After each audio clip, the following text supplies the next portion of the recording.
welcome to our, there we go, our academic special interest group community meeting this evening, the CIEM. As you heard, this meeting is being recorded. It'll go on to the CIEM YouTube, so it gets a wider audience. Well, thank you very much for coming along this evening on this warm day. I'm sure you'd rather be sitting in the garden with a gin and tonic or a cold glass of something. I don't know, probably wine. But here we are. This talk this evening follows on from, it's one of our monthly meetings, but it follows on from our last monthly meeting. And I recognise that some of you were at that meeting last time, where we had the fabulous talk from our Australian guest who set up that website. And part of this, part of that website, she has a wall, a failure wall. Oh, there's various things going on. There's someone in the background. Debbie is managing the slides, but we're there again. She has a failure wall, and we discussed. It was a really lively discussion last time, and then outside of that, some of us got together, and we're talking about the importance of kind of realizing and celebrating failure. So as you can see, the discussion event, it says there, was originally intended to follow on from the May one. We focus on need to conserve conservationists, to look after conservationists. It can be a challenging career, it can be difficult, it's often quite lonely for some people. And therefore there's health issues around that. I'm trying to stay cheerful in the context of all the terrible challenges that the people and planet face. I always say it's a little bit, being an ecologist is a little bit like being Kermit the Frog. It's hard being green. So there we go. So this is where we're following on from that talk last time. And rather than conserving the conservationists, we're trying to celebrate failure, building upon the failure wall, which is included in our last speaker's website. And if you haven't had a chance to have a look at that, do look at our talk last week and then follow on from this. So I'm just waiting for a few more people to come in, I think, but I think that we're almost all here. And my slide mover person is also juggling a lively 2-year-old, so she's able to multitask. I think we can move on to the next slide, please. That would be good. Okay, so maybe Richard can jump in on this one as well. So yeah, what we're trying to do is to think about the importance of celebrating failure. All of us are involved with projects, with research. You get in working at university, and we get celebrated success with the REF, the TEF. You get awards for great things. In the past, I've worked in life projects and nature conservation things. All of these celebrate success. You get awards for really good projects, really good things that have happened. But actually, a lot of the learning is not just in the success. The learning is often in the struggle. The learning is in the failure. The learning is learning from the mistakes and moving on. But we recognise that it's really difficult to find out about failures. No one wants to say about things that went wrong. No one wants to seem to, or they're reluctant to celebrate failure. And yet that's often where we can learn the lessons, not to make them same mistakes again, and learn how they solve these problems. So, I mean, if you work in education in any form, whether that's environmental education or a more formal setting in an institution, you'll know that working with learners, wherever they are, whatever age they are, is really important. That it's really important to recognise the bits where you've made mistakes. those of you who are not on strike, if you work in a university at the moment, will be deep into marking at the moment. I've spent the last few weeks marking theses, undergrad and postgrad work, and undergrad work and foundation year work. And it's really important. It's not just the grade, but it's the feedback that you get on the ways to improve. And the ways to improve are the bits where people have failed. So you can see the slide here that Debbie's prepared. It's really good. 9 ways to help your students learn through their mistakes. So you can browse through the numbers, 1 to 9 there. But the point is to try and learn from those errors, to try and pick up the points where you can do better. Of course, it's no use of framing that in a negative sense, that you're trying to put it forward in a positive way, that you can learn from mistakes. And that's what this session's about, to try and celebrate failure. It's not to say that we want to promote failure, it's the point to say that we want to learn through our experiences, our life experiences. And there's a dearth, there's hardly any information at all about this in the environmental field. I remember life projects being involved in, and I'm currently involved in the last EU life projects in coastal dunes, and writing practical guides for the EU and things. It's really difficult to find out about projects that didn't work. There's projects that lost their funding or didn't meet their targets. There's no feedback from that learning. But if you think in an educational context, that the ways to improve is always the thing where people can in that learning cycle, that they can get better and better and better. So why don't we have this in nature? Why don't we have this really clear, really evident, really explicit in nature conservation? This is the type of thing we want to think about. Is it because we're afraid of celebrating failure, because of accountability, because of funding? I don't know. But if we take ourselves as learners, and we're all learning, aren't we, in the environment? All of us are still, developing, pushing the boundaries of knowledge. I think from 13 years ago, what we did, like in coastal dunes, I spent my time stabilizing dunes, and now we're spending loads of time, destabilizing them. So what we need is some kind of like informed evidence. I don't know if any of you, whoops, go back one, Dave, go back onto the aeroplane one. Go back to the aeroplane one, please. Oh, back, there we go, back. There we go. Debbie's doing a great job juggling there. Go back to the aeroplane one. That's the one. Right, super. I don't know if you've seen this. This is a really, really important, because as scientists, as academics, as researchers, as conservation managers, we're often driven by evidence-based decision making. There's lots of different fora about this, but this is a case here where when data gives the wrong solution. So when World War II aircraft were coming back from missions where they were shot up, they would land on the airfield, and they would look at where all the bullet holes and the flak damage was, and they'd reinforce those areas. Well, that was working. That data gave them the wrong solution, because it was the areas that were not hit. They were hit and they survived and they got through. It's the planes that were downed. They needed to look at where the bullet holes were there. So trying to think about the data and thinking about, have we got the right sets of data? Are we being properly informed? Is the evidence has to be for us? Is it incomplete? Is it given the wrong story? And how do we get that evidence in our own practice, in research, in nature conservation and nature conservation research together, to try and gather the right evidence, the right data to give us the right answers? Maybe the data that we got, which is just the successful data, because these planes that were shot up and came back, they were successful, they survived. Maybe we need to go in, metaphorically, go look for the downed planes and examine them, and that's the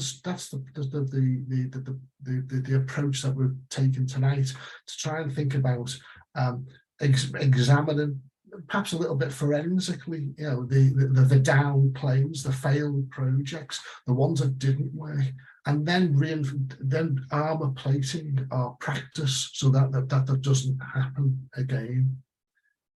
We have the next slide then, please. Richard, do you want to comment on any of this? Well, just rather not specifically on this, but just to put some of what you've just said, Paul, into a sort of conservation context. I mean, it's probably about 10 or 15 years ago, the world of conservation began to be more and more aware that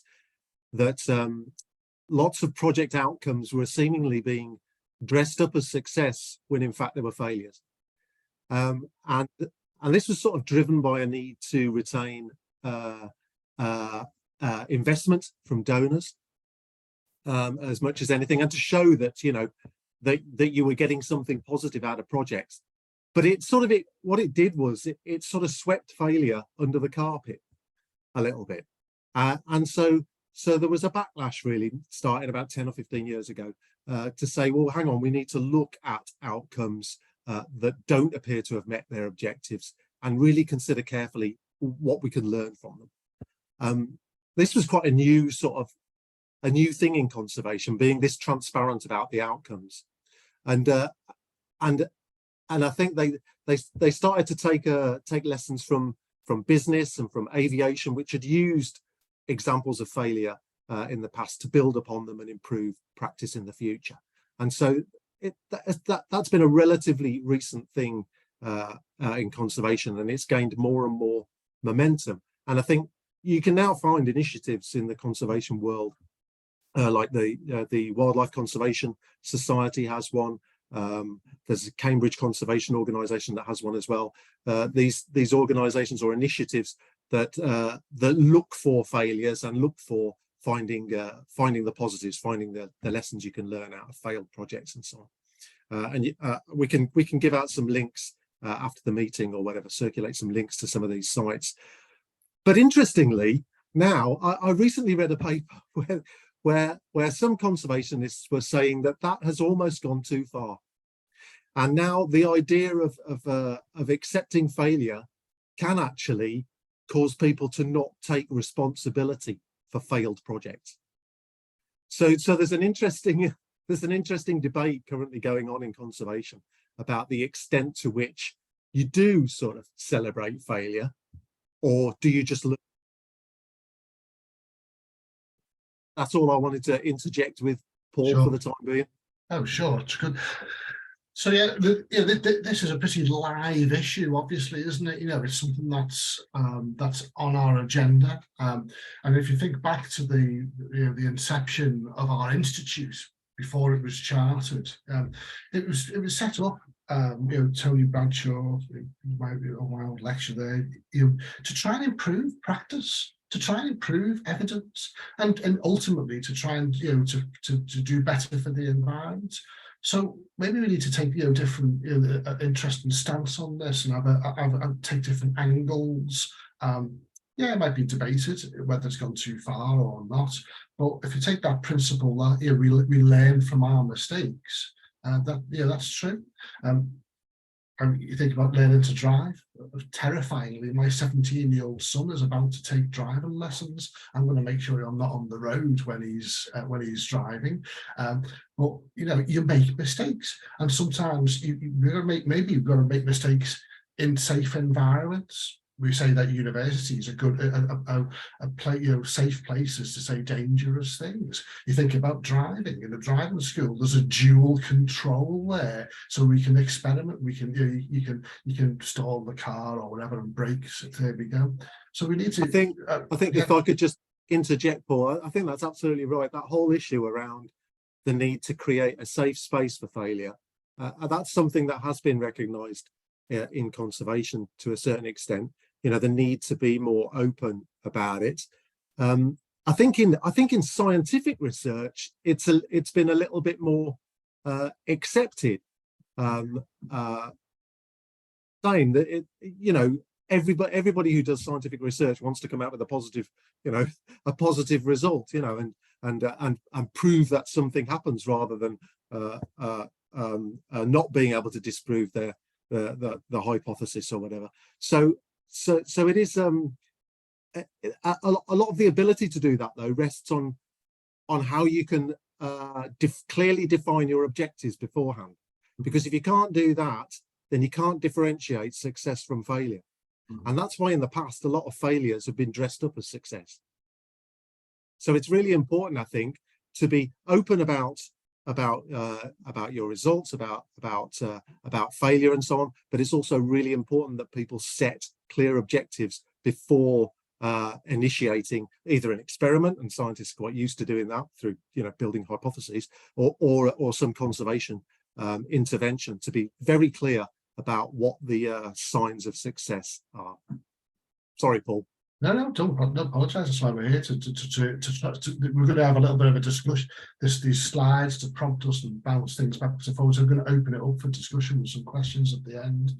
Yeah, so there we go.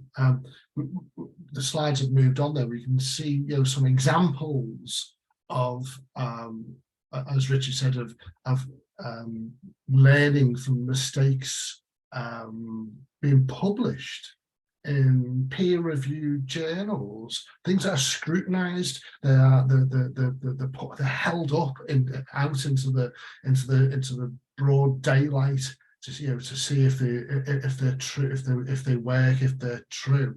And this is just some of the Debbie's come back online now, but Debbie Chair had a quick look, had a look around, and you can find this practice in various branches of science. But then when you look at conservation science and environmental science, it's not as prominent.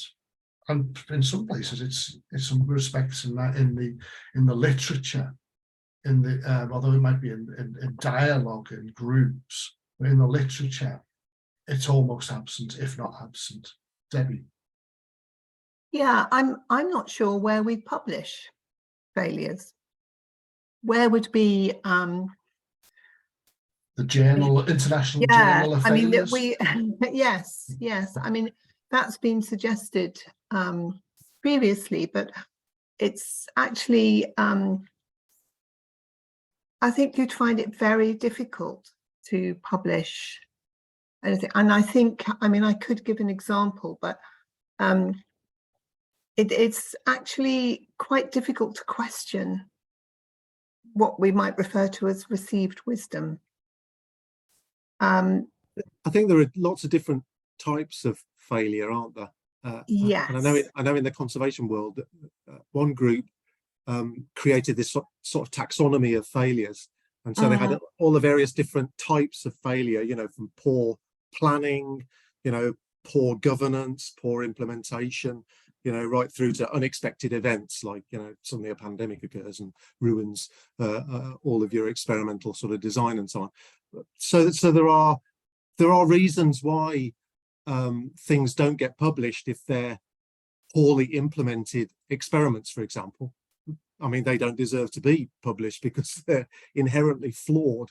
If they can't properly test what they're trying to test, then they're not an example of science done according to the correct principles. But if failure is the failure to prove something that others have so-called proven in the past, the failure to repeat the results of previous experiments, then I think that is eminently publishable, because that probably reflects the variation out there in the world, that only a few things have real generic value across the board, and quite often environmental variation just means that something that works in one circumstance doesn't work in another, and we need to know about that.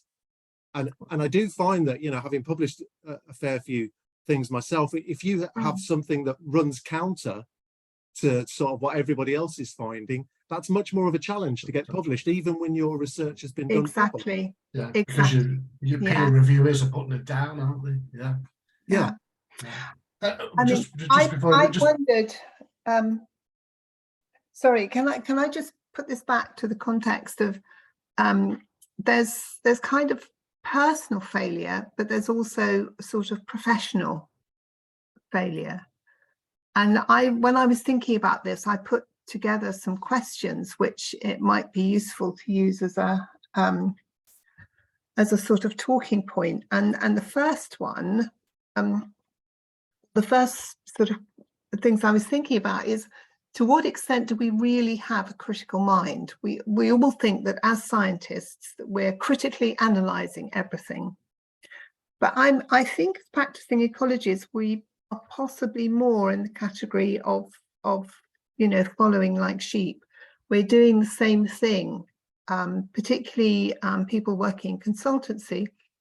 They're following the tried and trusted methods, perhaps not questioning whether, going back to the aeroplane example, whether it's actually missing some crucial factors because we're just using the same method without questioning it.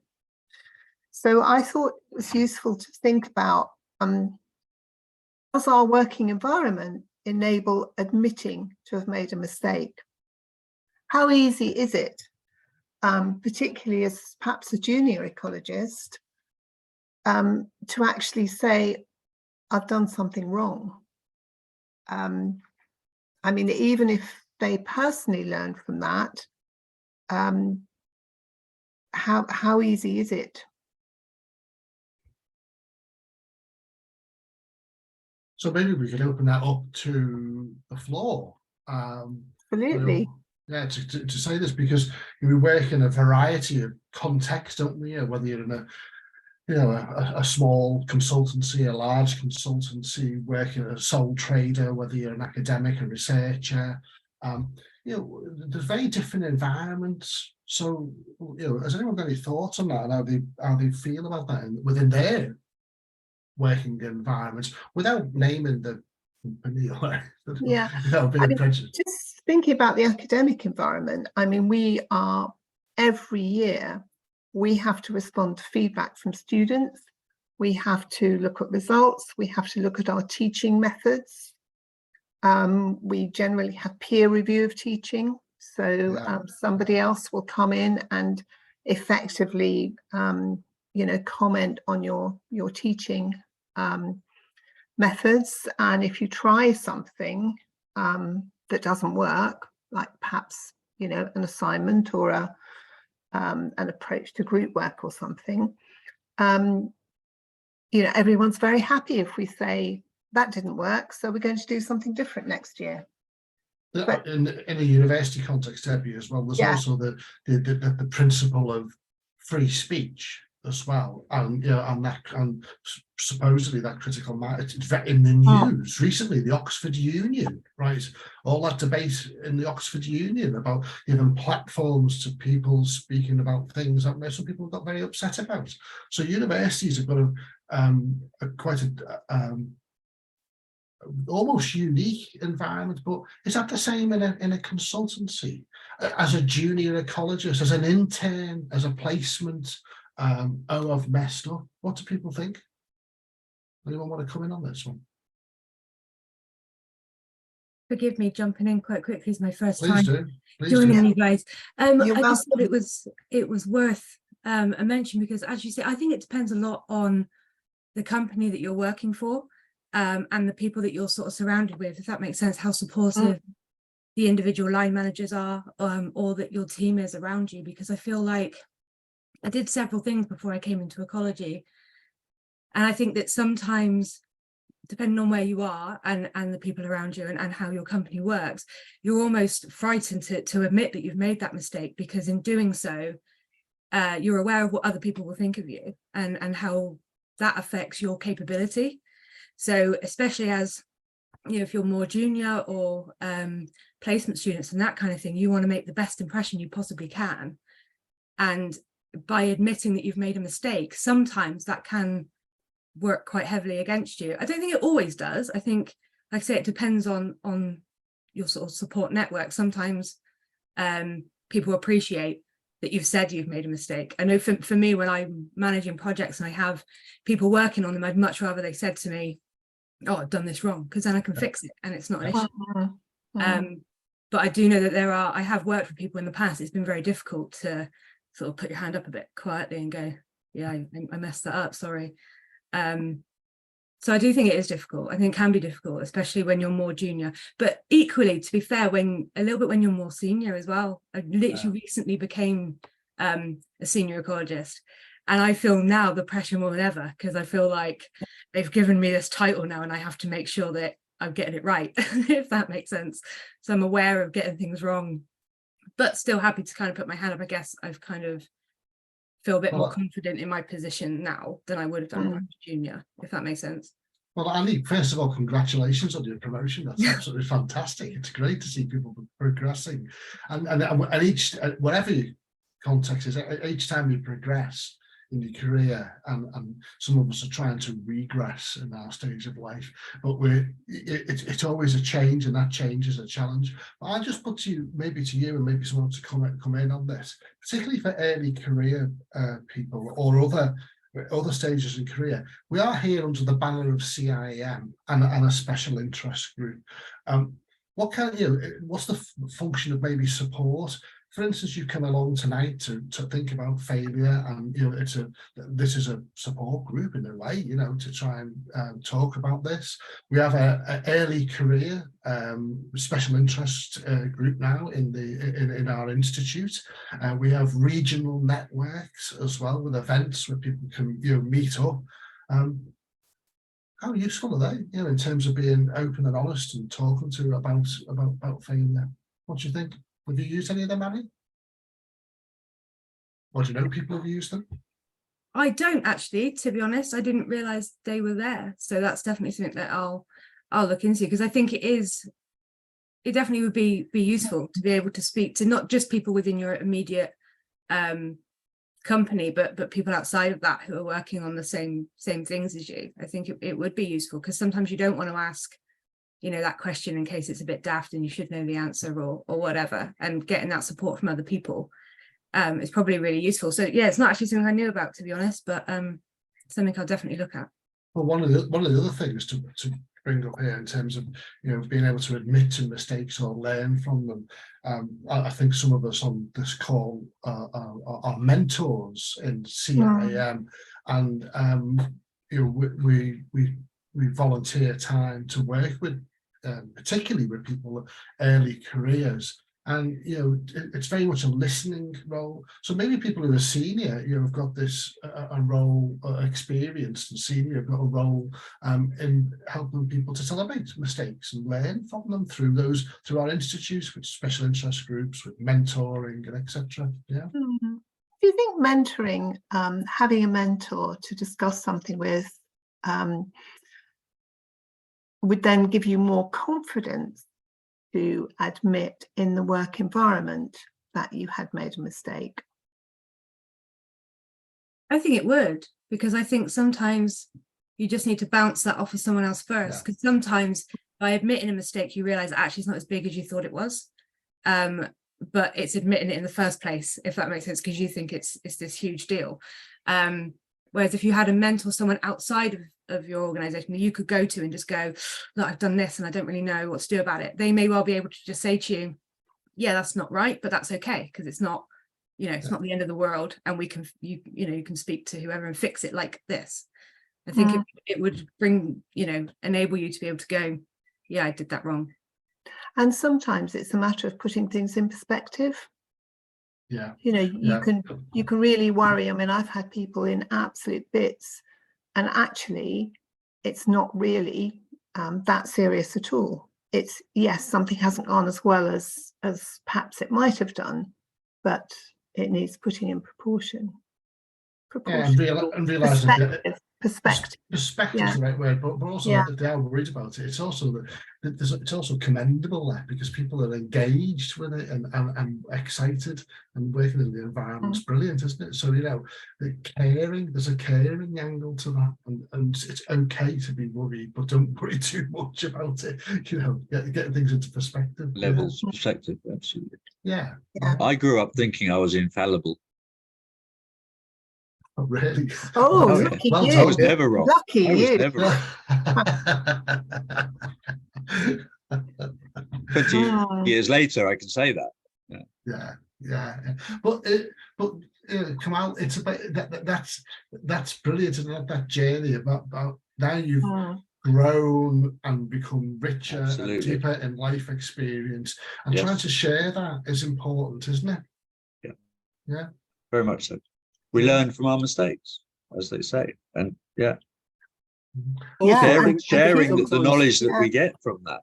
So that's another. So part of the thing there, we've been talking about that one-to-one sharing, whether your working environment does that, and you might have a really good workplace mentor, a really good workplace, whatever the workplace is, manager, in your, a really great colleague there, or it could be something formal outside of the institute, one-to-one. But we still have that that broader accountability, don't we? You know, that so does the working environment enable admitting to having made a mistake? Because if you maybe is it different if you're leading a project and you're using public money, an EU life project, you know, a research, some kind of public grant, you know, does that change it slightly? What do you think? Well, I think that makes it much easier because you have set targets and milestones. Yeah, but what if you don't? And if you don't reach them, you have to justify why you haven't reached them, which is kind of a different sort of failure. You see, does the working environment enable admitting to make a mistake? That's a very individual, personal thing. Yeah, yeah. It's about culture as well, though, isn't it? Yes, yes, it's absolutely about culture. But yeah, let me put up the other questions, or at least one other question, because I was thinking,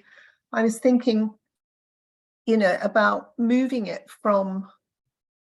Yeah, I was thinking about the personal, which is what a lot of Jess's failure wall is about. It's about people failing to get jobs and you know, failing to keep a job. You know, it's that kind of, it's more personal. But if we're thinking in a slightly broader context, and I'll admit I did these really quickly. I was thinking about how easy is it to change ways of working, because you know, if we do things that don't work, like the reinforcing the wrong bit of the plane example, how easy is it actually for us to change? Because we're teaching all the time about adaptive management, the importance of monitoring and evaluation, and, you know, iterative feedback loops, and, you know, how you need to change as a result of this. But what's the reality of that? How can in the real world, how can you get feedback the results of the monitoring? I mean, I think in some cases the monitoring that's planned doesn't always take place. Very little monitoring takes place in ecological consultancy. You know, we're implementing mitigation on a massive scale, and yet we're not regularly monitoring the outcomes. And if outcomes are monitored, then it tends to be a little ad hoc, and that information, those sources of evidence aren't really collated across the piece, you know, so that we can really understand the variation in outcomes. It's a serious problem for our industry. Yes, that's what I was thinking, and I was thinking of that. That's a real failure that we need to think about how to address. And our role as the academic special interest group is to try to build bridges, get better interaction between the practice of ecology and the research side. And the reason that the research isn't being done into the effectiveness of monitoring and, you know, how it should be fed back is because on all, you know, there's monitoring being done on all sorts of different projects. And to collate that evidence, you would need research funding. Yeah, ecological consultants are, you know, embroiled in the day-to-day delivery of stuff for clients within a budget. You know, and science be wrong? I'm sorry? In terms of science, sorry, I didn't mean to interrupt you. No, it's fine. You're talking about scientific monitoring and ecological evaluations.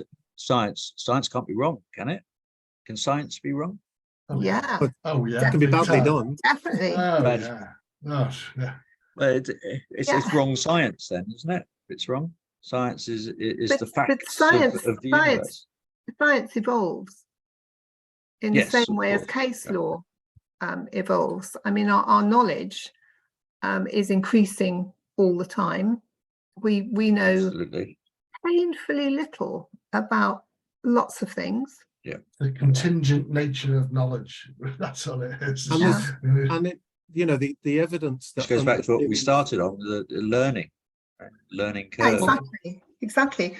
But if we're not doing the monitoring and the evaluation, and we're not actually testing the science and modifying the mitigation as a result of that testing, then we're not celebrating failure, or for that matter, Well, celebrating success. an answer to it is to have a positive mental approach. I call it PMA. Positive mental approach, so that you not just learn from mistakes, but turn them into a positive. Yes, but you've got to recognize them first. I mean, if we're doing, Yes, of course. if Which requires mitigation, awareness. yeah, if mitigation, what is currently being done for mitigation for a particular species in a particular type of project, if it's wrong, we won't know it's wrong unless there is research, monitoring, and evaluation. I'm gonna flip this back to the personal on this point, if you don't mind, for a moment. How easy is it to change the ways of working? And Mark Nason has put something in there which prompted me to think that, although we recognise, we were talking about these two areas where CIEEM originally was set up between consultancy, practice out there, and academia to bridge those two.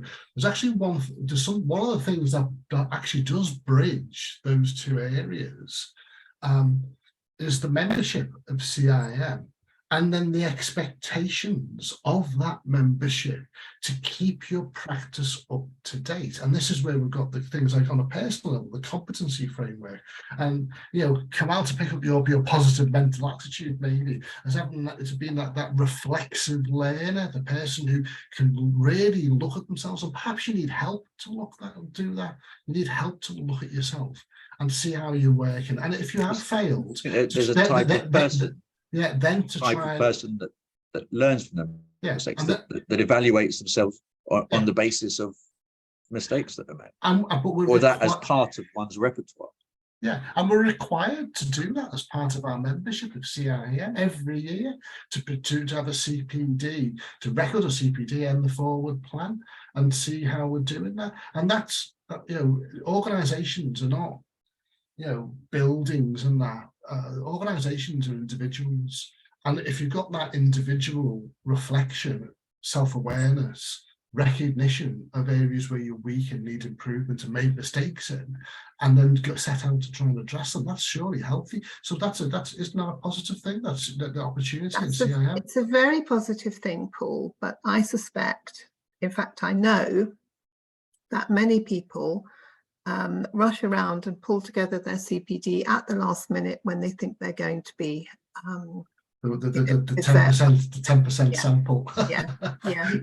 And you know, and many people find reflection very difficult, particularly when they're busy consultants and they're working to set patterns.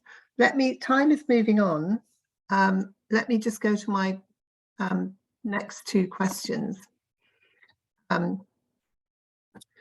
which is touching on the, we operate in a really rapidly changing biophysical environment, and is good practice guidance reflecting this? And I'll just give one example here. I'm working at the moment on a biosecurity textbook with colleagues, and it's a massive problem that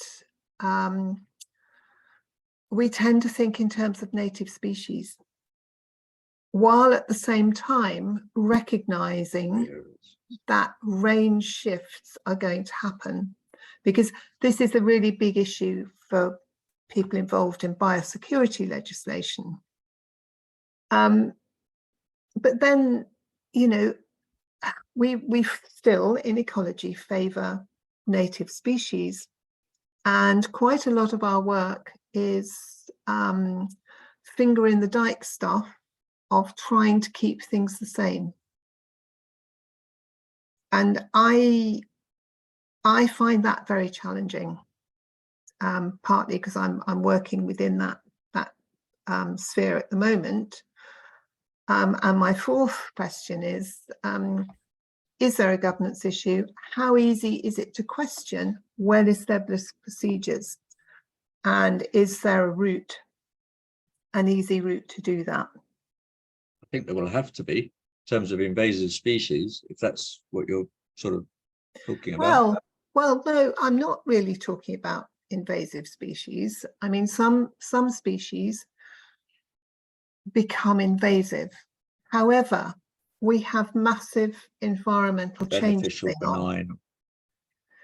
And we know that to survive, well, we have humans migrating to survive, which is a biosecurity issue.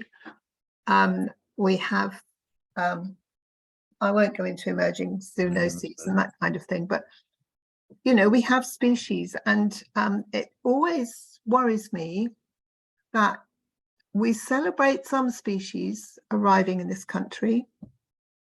You know, a new bird breeding in this country tends to be a cause for celebration.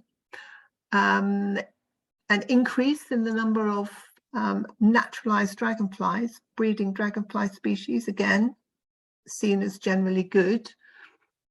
And the reason they're coming into this country is because the conditions are changing and it's becoming more suitable for them.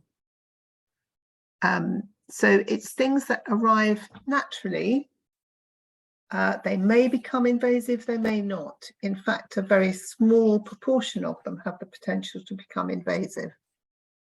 But yeah, why do we keep harking on about native species rather than actually thinking about what we mean by native, which is fitted to the current, you know, the ambient conditions.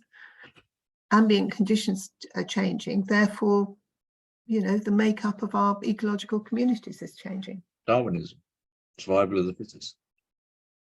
Exactly, but you know, it's not popular when you raise these things in meetings, even professional, semi-scientific meetings.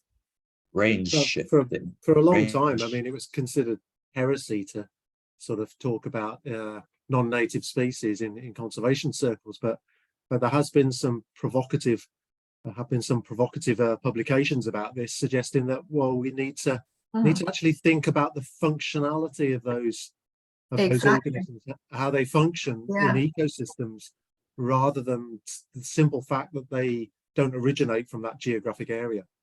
And increasingly in conservation, you see examples of non-native species being used as a kind of functional analogue of something else.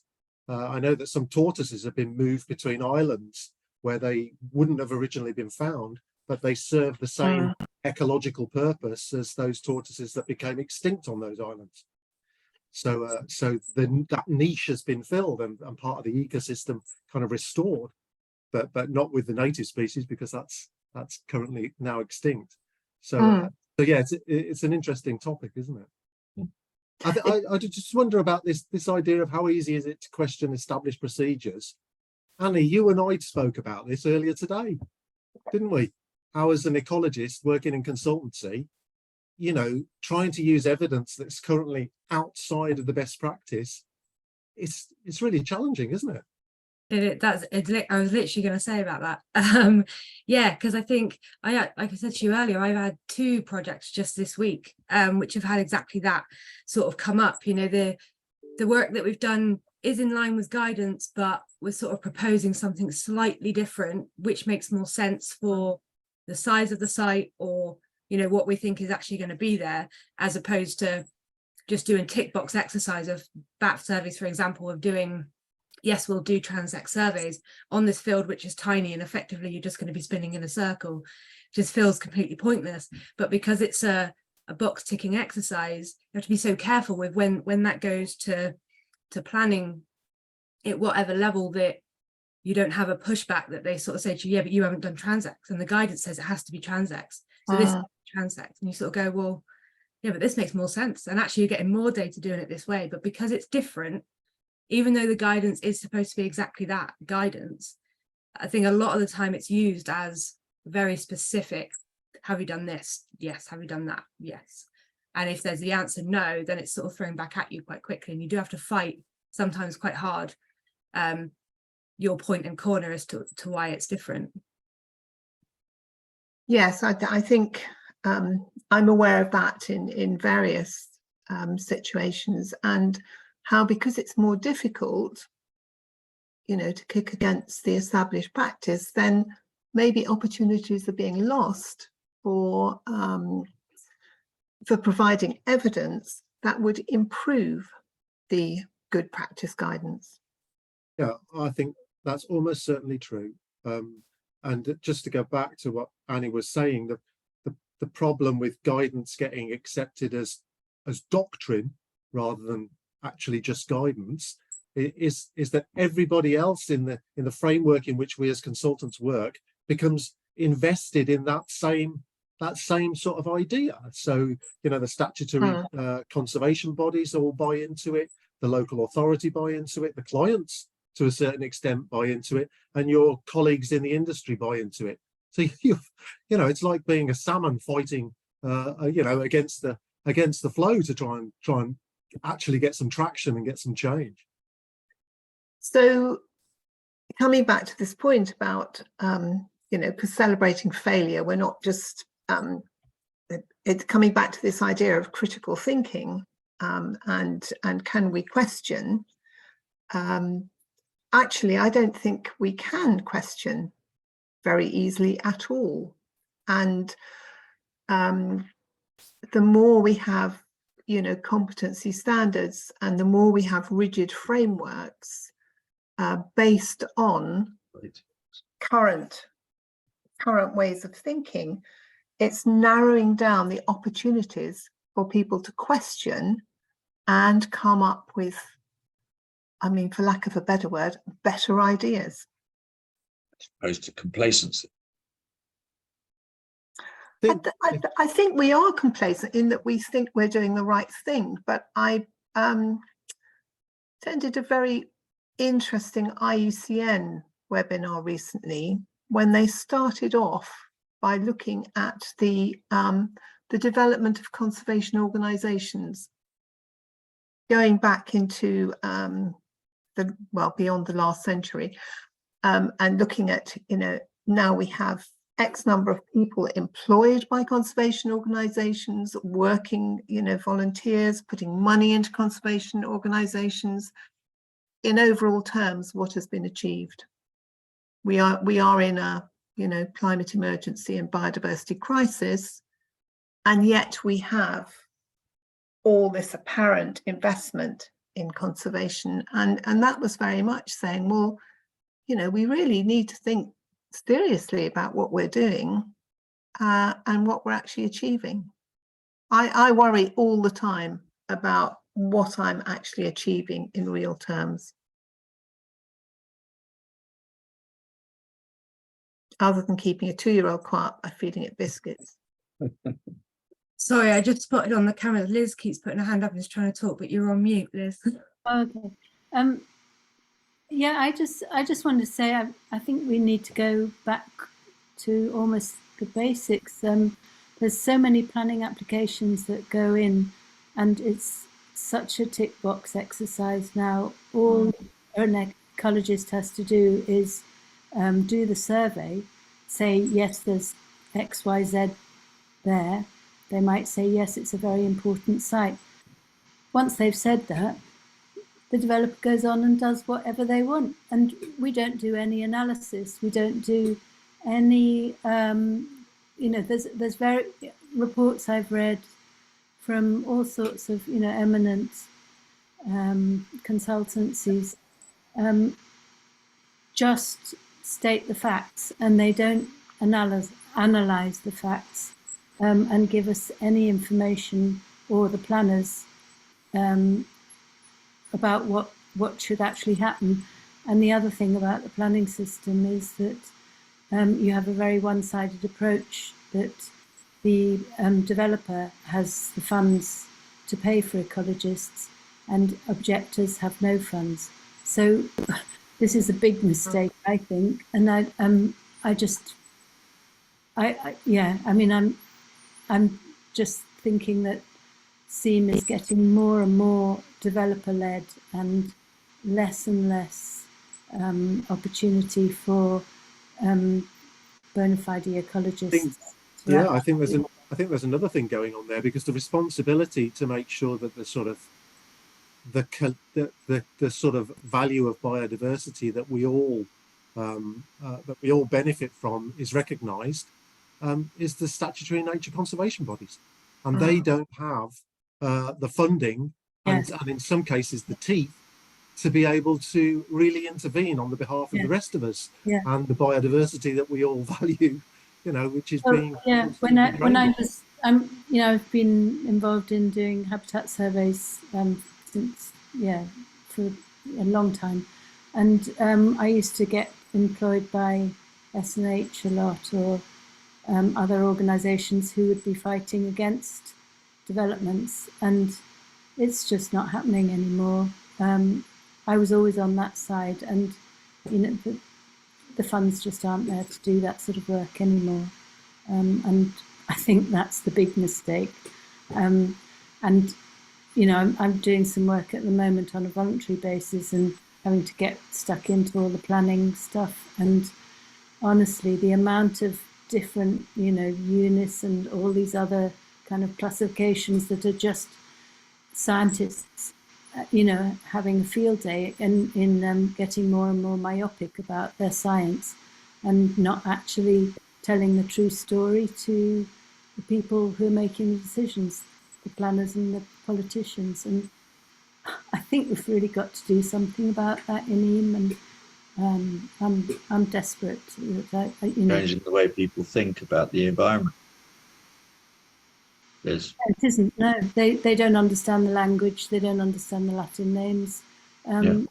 It's just pointless talking to people like that. And I think we have to be not more. Well, it is more simple in some ways, but better communicators, and we're absolutely. It's driven by an idea of wanting to improve and standardize things, isn't it? Yeah. I mean, that's the basis behind it. And I can understand that, but it's what is it actually achieving overall? And I come back to this issue of, how do neonatives fit into that kind of framework? Because it's not based on functionality, going back to Richard's point earlier. It's not looking at, I hate the whole ecosystem service idea, but it's not looking at the functionality of ecological communities. It's looking at whether you have prescribed components. And I am worried about competency frameworks going too far and getting too narrow. Yeah, I am too. And whether they have, the Dormouse one is out for consultation at the moment. It's got no teeth. It's not going to mean that no one can do a Dormouse survey unless they're competent according to that framework, because they have to be licensed anyway, which is a requirement. I think Are we focusing on the right things is what we're, I think the competency frameworks, they're often a reflection of the environment, that they're meant to serve. So, So these competency frameworks for ecological consultants, they're very much based around the best practice guidance and so on, and being able to navigate your way around it. And yet we know that the evidence that underpins that guidance is really very poor. Yeah. So yeah, it's just make it worse. But there is a real practical problem in being able to write a competency framework that recognizes that good ecological judgment about things comes from a variety of different sources, and that the guidance is one part of that. And there are other sources of evidence that could feed into your decision making. That's much more difficult to sort of to fit into a competency matrix. It's much easier to say you need to be able to do this bit of the guidance, then you need to be able to do that bit. Yeah. So it is a challenge. But when you take that rigid system too far, which I think we're in danger of doing, you take out that flexibility and that ability to question, and that ability, like Annie was saying earlier, to question the appropriate of guidance, because it's only guidance, in a particular context, and come up with something better. I wonder as well, following on from that and sort of what Liz was saying, and your question here about sort of the procedures for if you have got questions for that. So if you've sent into the local planning authority your idea and they said no, is that it? Is there room to then kind of speak to them about it if you've got someone who'll speak to you about it, or is there another route? Is there someone else that you can kind of speak to or bring in to kind of have your corner, if that makes sense? Whereas, I mean, for me, I don't really know. I feel like if I speak to the local planning authority and their answer is no, you have to do it like that, then I have to do it like that. There's not really any room for sort of fluidity. And then that's when I think if the procedures are so rigid, because ecologists just kind of go, well, I'll just do it like that next time, and I won't worry about thinking about outside of the box because it's easier. And then otherwise it'll just get to planning, they'll reject it anyway, and then we look like we can't do our jobs. I always advise where there's some room for debate that we talk to the county ecologist. We have a proper discussion about all of the evidence in the round and see if we can convince them of our case or whatever, or we get to hear all of their concerns. There's really no substitute for good communication in these situations, I think. So I often advise that. The only thing about that is you need to make sure that whoever talks to the county ecologist is the person with the relevant expertise, We'll get you talking to some county ecologists, Annie. I've got one. I've got a meeting on Monday, I think, actually. Excellent. There you go. There you go. But I think even sometimes then it can be depends what one you get, if that makes sense. Like sometimes they're pretty pragmatic and easy, and other times you kind of feel like you hit a bit of a brick wall even then. Yeah, and that's a lesson in the variability in human behaviour. It's just the way it is.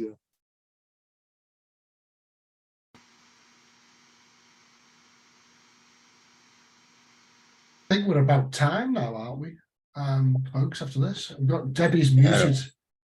Debbie's muted. So, I was saying it's 1 minute past 7, so we should really be wrapping up. Yeah. I mean, I think this is a very interesting issue. It's something that's very pertinent to the role of the academic special interest group and the reason we were set up in the first place. And I think it's something that we need to keep thinking about. And Mark, you've been very quiet. Is Mark still here? I'm still here, yeah. I've got quite a lot of noise in the background, unfortunately, and a sore throat, but absolutely, keep talking about it. I'd just be really interested in your thoughts in your new role. I think I'm still allowed to say that I'm new in my new role. Not out, Mark, but no, it's not. No, I've done some consultancy. I've not been a consultant ecologist. And as you know, I've done a lot of teaching that's around adaptive management and reflective practice. encouraging people to experiment and try things and not be afraid of making failures in that process. But at the same time, I can completely understand why people don't feel confident to say that they've made failures. I think with the best practice guidance, I mean, I think that word guidance, that's to some extent, it's different to a competency framework, and it's different again to accreditation. We need to be careful that we're not discouraging people from making judgments based on risk and trying new things. Otherwise, we're not going to learn anything. But we don't have a good way of collecting that information in and making it available to other people. And I do think there's a value in competency frameworks for me, because it shows me what type of tasks or what considerations are relevant. It's different when, as you say, the best practice becomes the only practice, because it's the way that we've all done it and it's what people automatically expect to see. I think at the outset of a project, if you can, if it's possible to persuade your funders, the people approving the work that you're doing, that for a certain proportion of this project, you're going to follow an adaptive management approach because the science isn't there and you need to try and have a mechanism of dealing with that uncertainty. But it's a difficult thing to do, I know. Yeah, that's a difficult sell, I think. Yeah, I was going to say, Des, how does that work with your clients?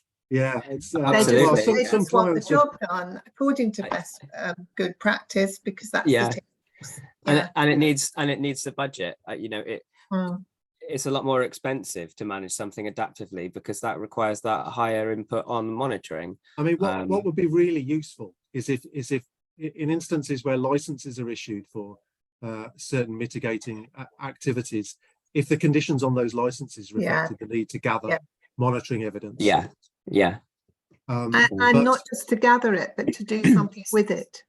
A central repository, perhaps, where that evidence can go, and then I don't know, maybe academics could have access to that information and produce some useful summaries, like the conservation evidence summaries and so on. Yeah, absolutely. There was monitoring required for a lot of licenses, wasn't there? And then they sort of revoked it or decided they didn't need it so much. And didn't check anyway. Yeah, I mean, BNG is an opportunity for that, whatever you think of the detail of it. It's been entirely about teaching people how to use a metric tool for a while, but BNG done properly is habitat creation and ecological restoration, which lends itself well to an adaptive management approach. And it will put that monitoring requirement in there. So I think to some extent it's about making sure that people are aware of how terminology translates, particularly as academics. We might know how to use Google Scholar, we might have access to information that's behind a paywall that isn't available to everyone else on what's been successful in the Czech Republic, which is equally applicable to a part of Southeast England. But you don't necessarily have the time or know where to look for that when you're a busy consultant. So I think evidence portals are a good idea that show failures as well as successes. Yeah. Wow. I think we should stop talking about all of this, because it's starting to impinge seriously on my presentation for next month. Oh dear. I'll have no original material. Right. The other thing I wanted to say before we wrap up is just that we do need new committee members. So if you know anyone who is interested in this idea of academia and practice working together, do please tell them to get in touch, because we do need some new members. And I just wanted to raise awareness of Des's presentation next month. Next month. Sorry, I'm not at my best at the moment. And just, we usually end by reminding people how they can sign up to the SIG if they're not already a member, assuming they're a CIEEM member. And non-members are always welcome at these meetings, but they always just have to book to come in. Okay, well, thank you very much, everyone. Paul has had to leave. I'm going to stop recording, but Des, could you hang on for a minute? Sure. Always a challenge to stop recording. Stop recording. Bye, everyone.